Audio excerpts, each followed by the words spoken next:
আসসালামু আলাইকুম, কেমন আছেন আপনারা সবাই? আমি আলহামদুলিল্লাহ অনেক ভালো আছি। অনেক দিন পর একটা বড় ভিডিও নিয়ে আসলাম। আশা করি সম্পূর্ণ ভিডিওটা আপনারা দেখবেন। তো আমি আর আমার বোন এসেছিলাম ঢাকাতে একটু কাজে। তো যেহেতু বসুন্ধরার কাছাকাছি ছিলাম, তার জন্য আমরা একটু বসুন্ধরা সিটিতে এসেছি। তো আসার পরে দুজনে মিলে ঘোরাঘুরি করছিলাম আর দেখছিলাম। আসলে বসুন্ধরা থেকে কেনার সাধ্য আমাদের নাই। এখানে এত বেশি এক্সপেন্সিভ সব জিনিসের, তো হয়ে ওঠে না কেনা। তো আমরা একদম ৮ তলাতে উঠে গেছিলাম। উঠে একটু দেখে ঘুরে গেড়ে তারপর ভিডিও নিয়ে, মানে এই ভিডিওটা আমার কাছে খুব ভালো লাগতেছিল। ৮ তলার উপর থেকে যখন এই ভিডিওটা করছিলাম অনেক সুন্দর ছিল। তারপর চলে আসলাম একদম, মানে কি বলবো, একদম দামি একটা সেকশনে। এখানে আমাদের সাধ্যের মধ্যে কেনার মতো কিছুই নাই, কিন্তু জুয়েলারিগুলো খুব ভালো লাগতেছিল। আর আমার গোল্ডের প্রতি এতটা ইন্টারেস্টও নাই, কিন্তু ভালো লাগতেছিল বিধায় ভিডিও করে নিয়েছিলাম। তো ঘোরাঘুরি শেষ করে আমরা বাহিরে চলে আসছি। বাহিরে চলে এসে আমরা এখান থেকে লেমনেড কিনে নিয়েছিলাম, বাট এটা এত পরিমাণের বাজে ছিল যে আমরা খেতেই পারি না, আমরা ফালাইয়া দিছিলাম এটা।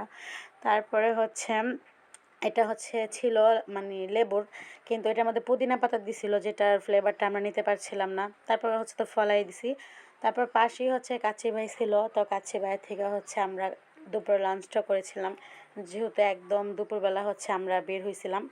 তারপর এখানে আমরা দুজন বাসমতি চাউলের কাচ্চি আর বাদামের শরবত আর একটা ফিরনি অর্ডার করেছিলাম। তো বাদামের শরবতটা আমার কাছে এত পরিমাণে ভালো লাগছিল।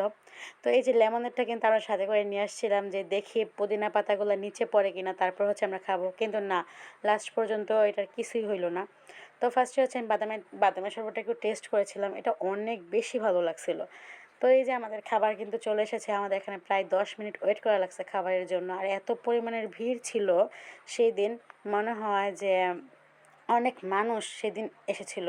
তারপরে এই তো আমরা খাবারটা আমাদের প্লেটে নিয়ে নিচ্ছিলাম। আর খাবারগুলো কিন্তু অনেক ভালো ছিল, অনেক মজা হয়েছিল। তো আমার কাছে তো কাচ্চি খুবই ভালো লাগে। আমার কাছে মানে নর্মাল বিরিয়ানি থেকে কাচ্চিটা অনেক বেশি ভালো লাগে, বিশেষ করে কাচ্চির এই আলুটা। আমি তো আলু লাভার, মানে আমি সব সবজি তো খেতেই পারি না, কিন্তু আলুটা আমার কাছে খুবই ভালো লাগে।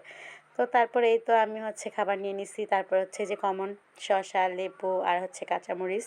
কিন্তু তারা লেবুটা এত ছোটো দেয় কেন? একটু বড় লেবু দিলে কী এমন ক্ষতি হতো?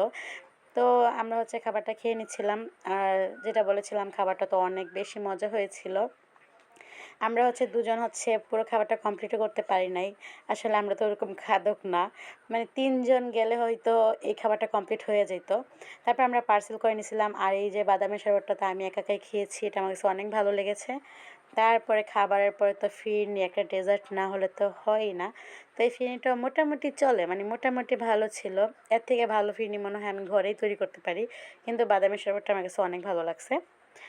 তারপরেই তো খাবার-দাবার শেষ করে তো আমরা বের হয়ে যাব।